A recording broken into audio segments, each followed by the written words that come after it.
지금 그 경착륙이 되면은 관련 업계들이 완전히 뭐 도산되는 경우들도 있고 뭐 이사라든지 뭐 여러 업체들하고 연관성이 있잖아요. 그래서 사회적 문제까지도 확산이 되고 있어요. 그리고 아까도 심각하죠.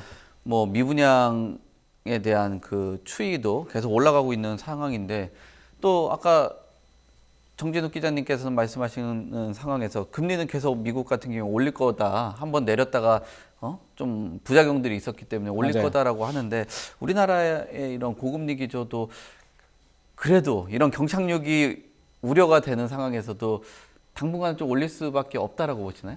선택의 여지가 없잖아요. 지금 우리한테 금리 인상은 한국은행이 하는데 그 칼자루는 지금 미국에 있는 파월 의장께서 쥐고 계시는데 저는 제일 걱정되는 게 파월 의장도 얼마나 올려야 될지 저는 모르는 것 같아요. 이게 2021년만 하더라도 2023년까지 안 올린다고 했는데 네. 이게 물가가 오르니까 어쩔 수 없이 올렸잖아요. 그렇죠. 지금 또 어쩔 수 없이 올리고는 있는데 이게 추세를 갑자기 바꿀 수가 없거든요. 정 기자님 말씀하신 것처럼 잠깐 잘못 내려서 시그널 잘못 주게 되면 거기서 다시 오르면 그럼 금리를 또 더 많이 올려야 되거든요. 그래서 괜히 한번 잘못 건드렸다가 부작용이 생기기 때문에 굉장히 조심스럽게 돌다리를 두들길 수밖에 없고요. 미국이 아마 한 몇 차례 더 올릴 거예요. 자이언트까지는 안 가더라도 겁난다. 겁나죠. 네. 그러면 저는 미국이 한 5%까지는 보고 있거든요. 5%까지 가면 한국은행 총재께서도 말씀하셨잖아요.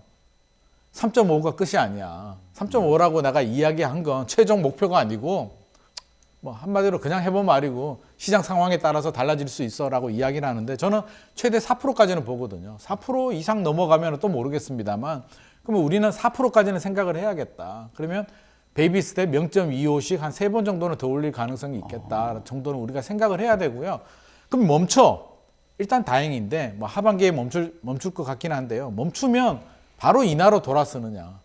또 그건 아니잖아요. 멈추고 또 좀 지켜봐야 되잖아요. 한 6개월 지켜보다가 인하로 갈 것 같은데 그러면 2023년 올해는 물 건너가지 않을까. 인하 시그널 정도는 나오겠지만 실제로 인하로 돌아서기에는 저는 좀 힘들 것 같고요. 되더라도 0.25 정도 인하가 되는데 심리적인 개선 효과는 있겠지만 지금 0.25 내려가지고 4%까지 갔다가 0.25 내리면 3.75인데 지금보다 높잖아요. 아, 그러네요. 시장에서 원하는 거는 2% 수준까지는 가져야 되는데 2%씩 가면 베이비 스텝 0.25씩 밟아서 8번의 금리 인하가 돼야 되잖아요. 그게 과연 몇 년에 이루어져서 될까?